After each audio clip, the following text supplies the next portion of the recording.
The fence line had not changed in 20 years, yet that morning it felt unfamiliar, like something old had quietly shifted without asking permission. Rust clung to the wire where Jonah Carter's hands worked methodically, twisting and tightening the metal as the sun rose slow and pale over the hills. This was the kind of work that kept a man steady, the kind that filled silence without demanding answers. Jonah liked it that way. Silence did not argue. Silence did not remember. His ranch sat where maps stopped being useful, pressed against a wall of trees that locals preferred not to discuss. People in town said the woods swallowed sound.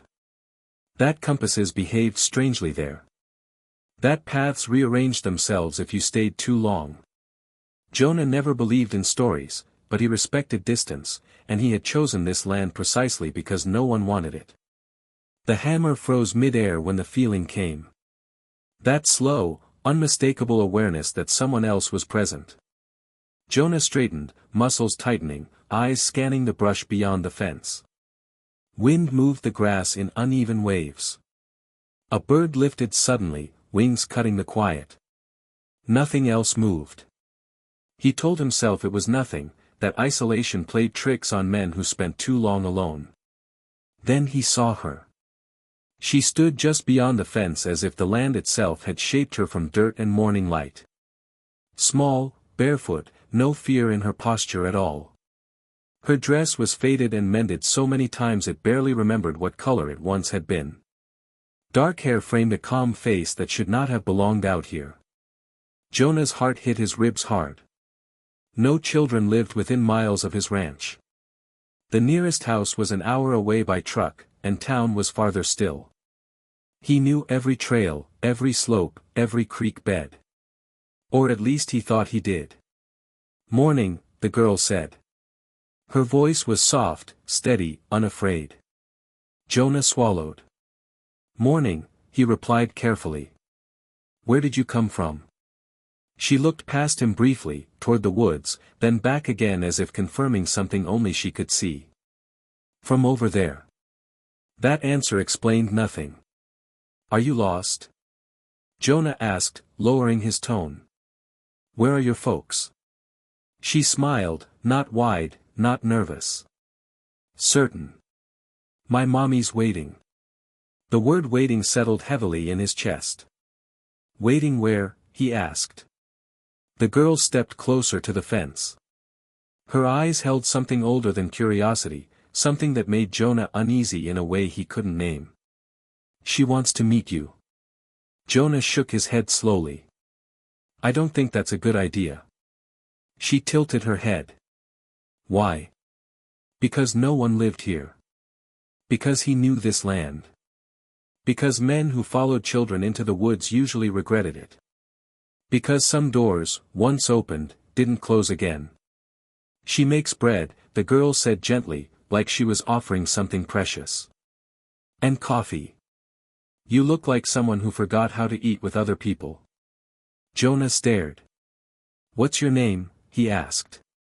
"Lena," she replied. "What's yours?" "Jonah."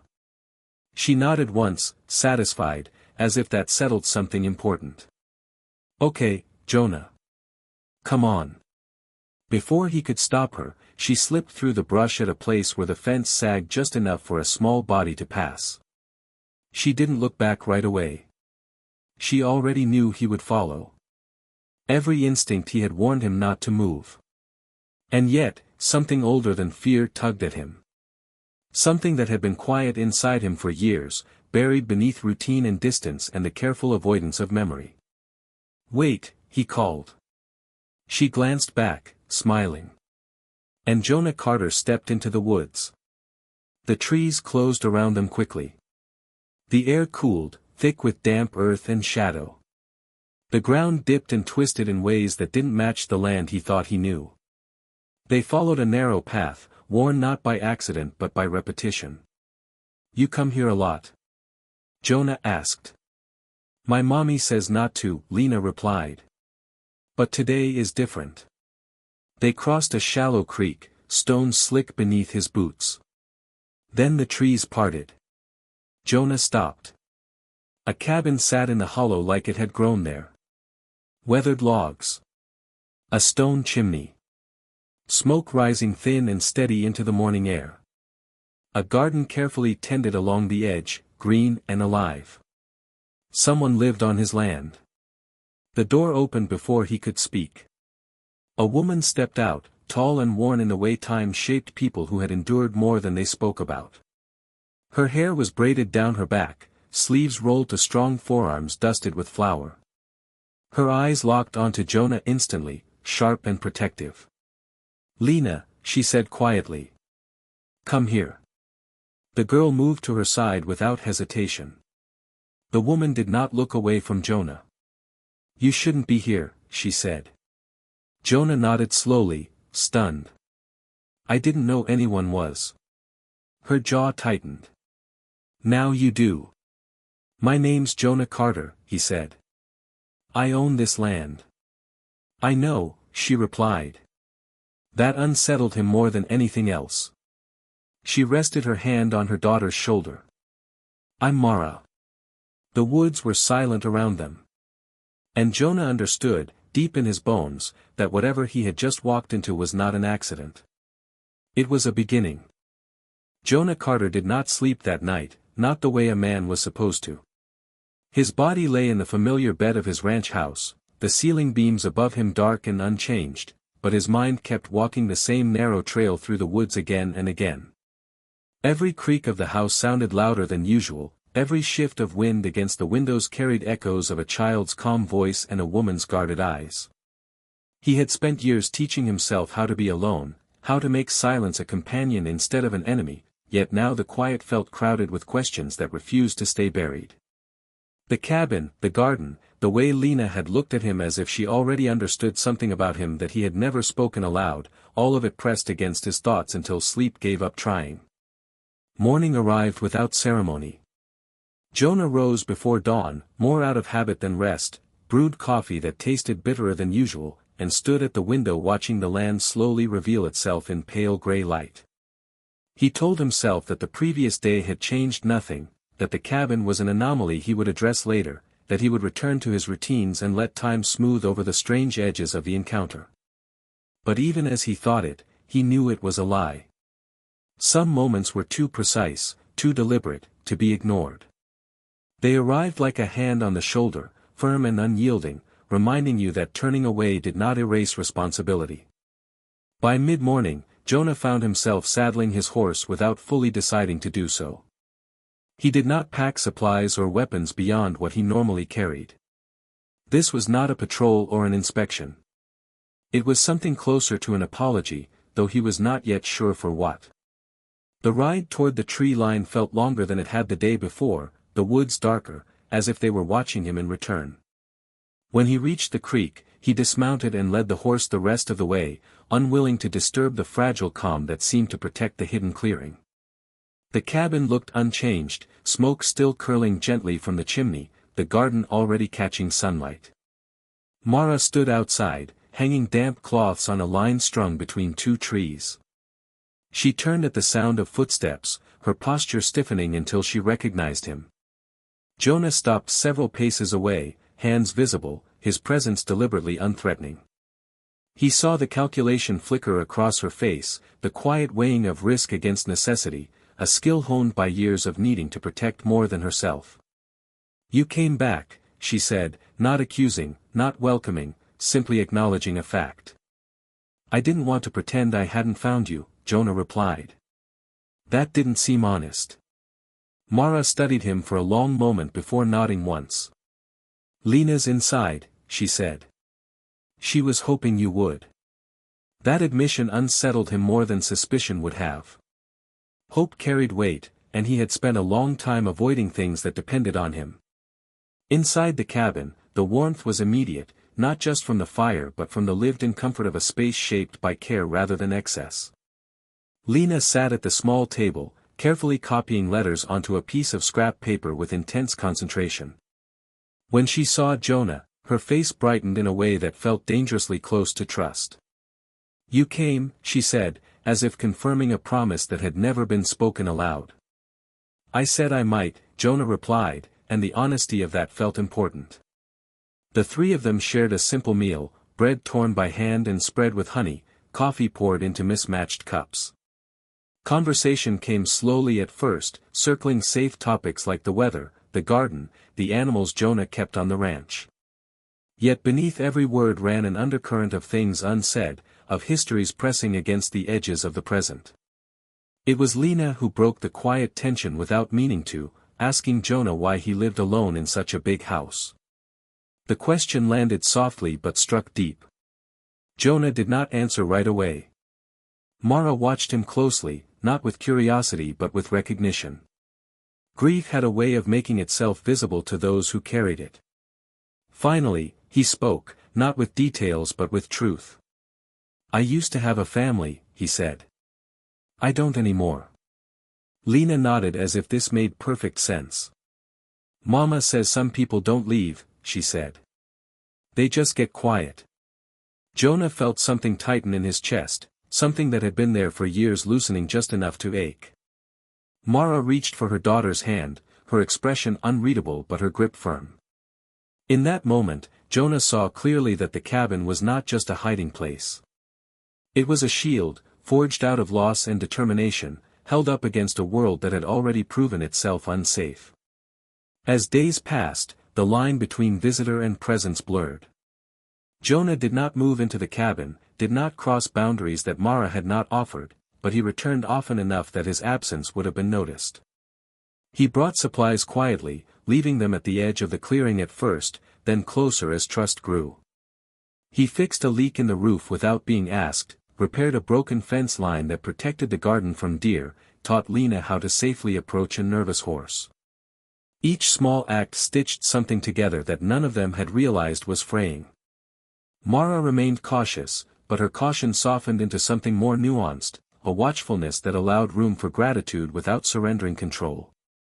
She spoke more as time passed, not about the town or the past at first, but about practical things, the coming winter, the limits of what the land could provide, the calculations that ruled survival when margins were thin. Jonah listened without judgment, understanding more than he said. He had lived his own version of isolation, chosen rather than forced, and he recognized the difference even as he saw how closely they resembled each other. The trouble came quietly, as trouble often did. Tracks near the creek that were not Jonah's. A distant sound of voices carried on the wind one afternoon. Smoke rising from the chimney noticed by the wrong set of eyes. Mara felt it before Jonah did, the tension snapping back into place like a held breath. She began packing essentials without panic, but with the grim efficiency of someone who had done this before. Lena watched silently, fear flickering behind her composure. Jonah stood at the edge of the clearing, watching the life they had built begin to fold in on itself, and something inside him hardened into resolve. "Running again won't fix this," he said quietly. "It only teaches her that safety is temporary." Mara met his gaze, anger and fear colliding. "And staying teaches her that trust is dangerous," she replied. "Or it teaches her that some people stand," Jonah said. "Even when it's hard." The words surprised him with their certainty. They felt like a line drawn not just for them, but for himself. He had spent years avoiding standing anywhere that required courage beyond endurance. Now, faced with the possibility of losing something he had only just found, he realized how tired he was of surviving without purpose. The woods remained still around them, as if waiting. And Jonah Carter understood that the choice ahead would not only decide where Mara and Lena lived, but who he was willing to become. The trouble Jonah had sensed did not arrive loudly or with drama, but with the slow inevitability of a storm that had been forming long before anyone thought to look at the sky. It began with a truck parked too long at the edge of the dirt road that cut through the lower pasture, its engine idling as if the driver were pretending to admire the land. Jonah noticed it while repairing a gate, the way a man notices things when he has learned that stillness can hide intention. The truck left eventually, but the weight it left behind did not. By evening, Jonah knew with a certainty that settled deep in his chest that the fragile distance protecting the cabin had begun to collapse. Mara knew it too. When Jonah reached the clearing the next morning, he found her moving with purpose, not panic, her hand steady as she sorted supplies into small bundles. Lena sat nearby, unusually quiet, watching her mother with eyes that understood more than a child should. The air between them was thick with words that had already been spoken without sound. Jonah dismounted slowly, his presence announced not by noise but by the shift in attention, and Mara looked up at him with an expression that held resignation and defiance in equal measure. "They've seen signs," she said before he could speak. "Footprints near the creek. Smoke from the chimney. Someone from town came asking questions." Jonah nodded, unsurprised. "They won't stop now." "No," Mara agreed. "They never do." Lena stood and walked toward Jonah, stopping just close enough to feel safe. "Are we leaving again?" she asked, her voice calm but fragile, like glass pretending to be stone. Mara turned away, unable to answer immediately, and in that moment Jonah saw the cost of constant flight written plainly across her shoulders. He knelt in front of Lena, meeting her eyes without false reassurance. "I don't know yet," he said honestly. "But I know you won't face it alone." That was the moment something irreversible took hold. Jonah felt it with clarity that startled him, the sense that the next choice he made would define not only what happened next, but who he would be when it was over. He had avoided the town for years, kept his distance from its judgments and memories, but distance was no longer a shield if it allowed harm to reach those who depended on him. The cabin was hidden, but it was not invisible, and hiding had taught Mara how to survive, not how to rest. By midday, the confirmation arrived. 2 men rode up the narrow trail that had once been only a rumor, their boots heavy against the earth, their expressions shaped by suspicion disguised as concern. Jonah intercepted them before they reached the clearing, standing squarely in the path with the quiet authority of a man who knew the land because it had taught him patience. The men recognized him immediately. Jonah Carter, the rancher who kept to himself, the one who had buried his life far from town and asked nothing in return. "We're looking for someone," one of them said carefully. "Heard there might be people living back here." Jonah did not move. "There aren't." The lie sat heavy but firm. He had learned that truth without protection was not virtue, it was surrender. The men exchanged glances. "Mind if we look around?" "I do," Jonah replied. "This is my land." They hesitated, not because they respected him, but because certainty unsettled them. Jonah had always been quiet, but quiet men were unpredictable when they finally spoke. After a long moment, the men turned back, muttering promises that sounded more like threats. Jonah watched them leave, knowing that this was not an ending, only a pause.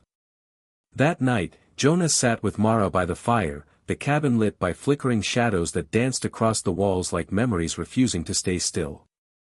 Lena slept nearby, curled beneath a blanket, her breathing steady despite the tension woven into the air.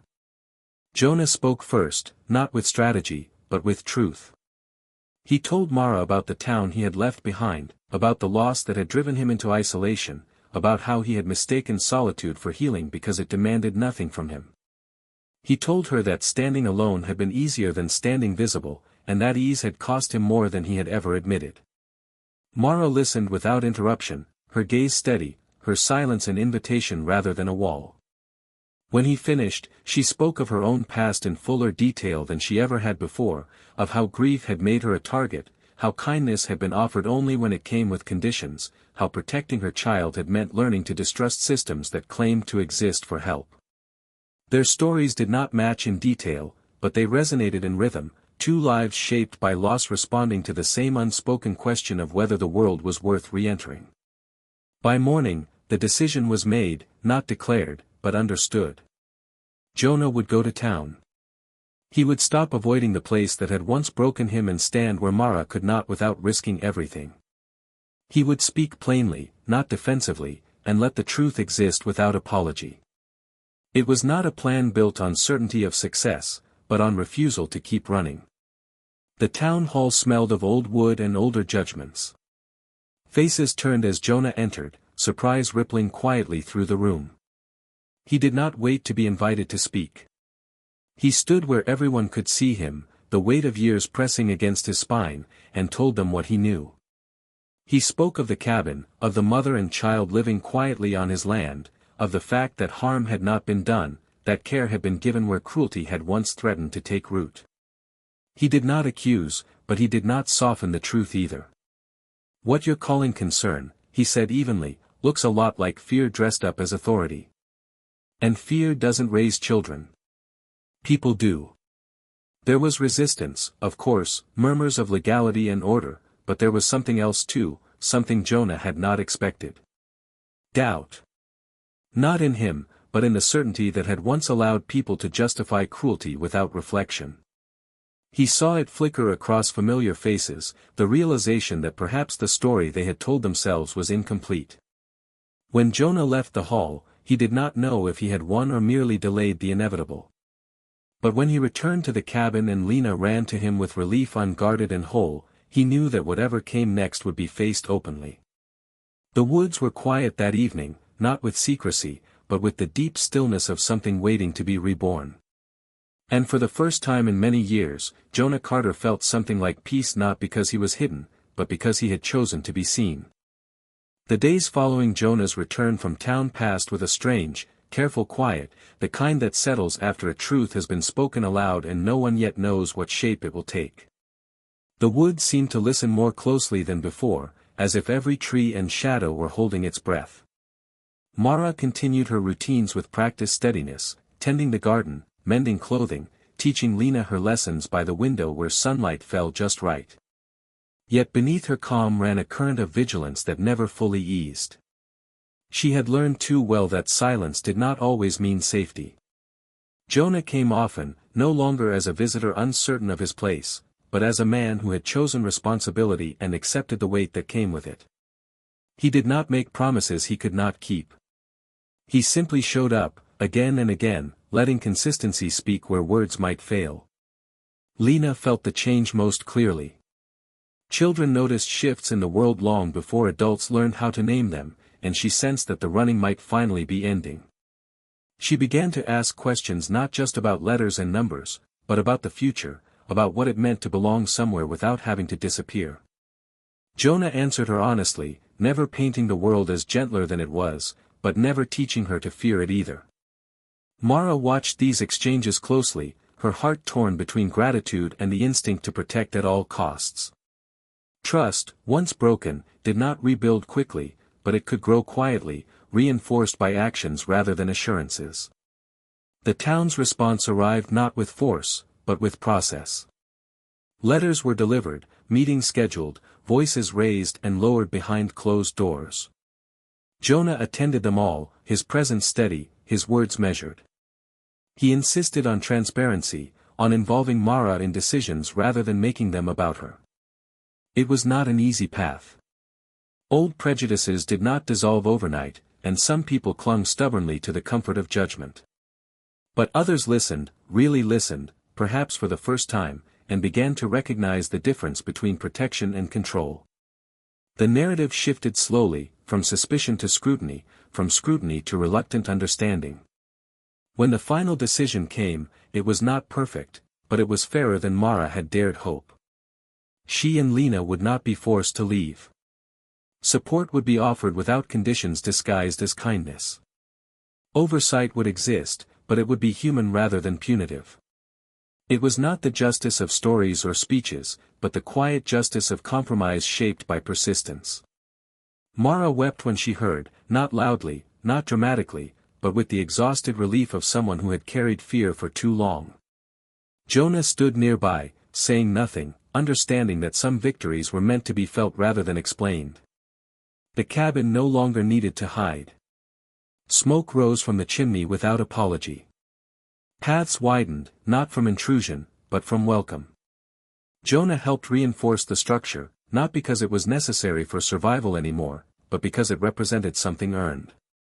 The ranch house, once echoing and empty, began to change too. Lena's laughter filled rooms that had known only silence. Mara moved cautiously through the space at first, touching walls as if confirming their solidity, learning that being visible did not have to mean being vulnerable. Jonah found himself changing in ways he had never planned. The grief he had buried did not vanish, but it softened, reshaped by purpose. He learned that healing was not about erasing pain, but about allowing it to exist alongside joy without one canceling the other out. He stopped seeing the land as a place to hide and began seeing it as something to share. The fence lines he repaired no longer marked isolation, but boundaries chosen rather than imposed. One evening, as the sun dipped low and painted the sky in quiet gold, Lena sat between Jonah and Mara on the porch, her small hands resting comfortably in theirs. The woods stretched before them, no longer ominous, but alive with the promise of continuity.